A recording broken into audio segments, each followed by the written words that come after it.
खाने की मेज। राजीव एक छोटा सा व्यापारी था। उसके घर में उसकी पत्नी और एक छोटी सी बेटी थी, श्वेता। राजीव अक्सर अपने काम के सिलसिले में बाहर जाया करता था।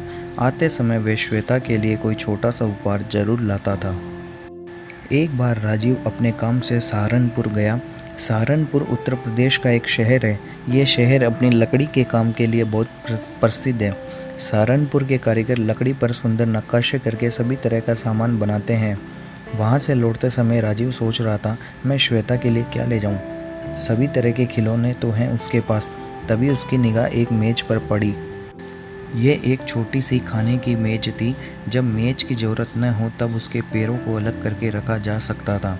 राजीव को ध्यान आया कि श्वेता अक्सर कहती है कि उसके सब दोस्तों के घरों में खाना खाने के लिए मेज़ें हैं। राजीव ने वह मेज खरीद ली। वह एक होटल में रुका हुआ था। अपने कमरे में आकर उसने सोचा कि इसे खोल कर एक बार देखा जाए। उसने मेज के पैर लगाए और एक कुर्सी डालकर बैठ गया। राजीव सोचने लगा कि जब वह घर पहुंचेगा तब वह, उसकी पत्नी और श्वेता तीनों बैठकर खाना खाएंगे। उसकी पत्नी बढ़िया बढ़िया पकवान बनाएगी। राजमा चावल, पनीर की सब्जी, रोटी, पापड़, अचार, सलाद, सभी कुछ होगा। कितना मज़ा आएगा। सब सामान पहले से मेज पर रख लेंगे, फिर उसकी पत्नी को एक एक सामान लेने बार बार रसोई में नहीं जाना पड़ेगा।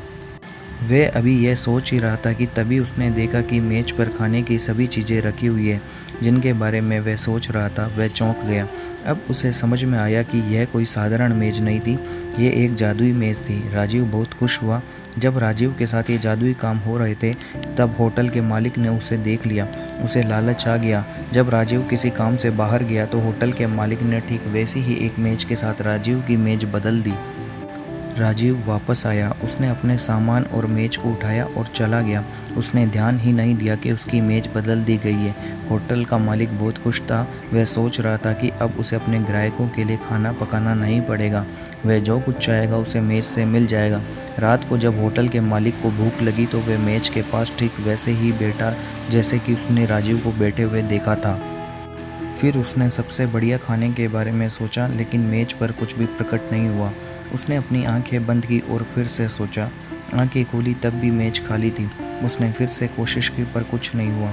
वह बुरी तरह चिढ़ गया और गुस्से में उसने मेज को उठाकर फेंक दिया। उधर जब राजीव घर पहुंचा तो उसने श्वेता और उसकी मम्मी को मेज़ दिखाई। रात को वे तीनों खाना खाने बैठे। तीनों ने अपनी अपनी पसंद के खाने के बारे में सोचा और देखते ही देखते खाना मेज पर सज गया। तीनों ने पेट भरकर खाना खाया। तुम सोच रहे होंगे कि ऐसा कैसे हुआ। असल में जब राजीव ने बिना किसी लालच के मेज पर हाथ रखकर अपनी बेटी के बारे में सोचा तब मेज का जादू उसके हाथों में आ गया।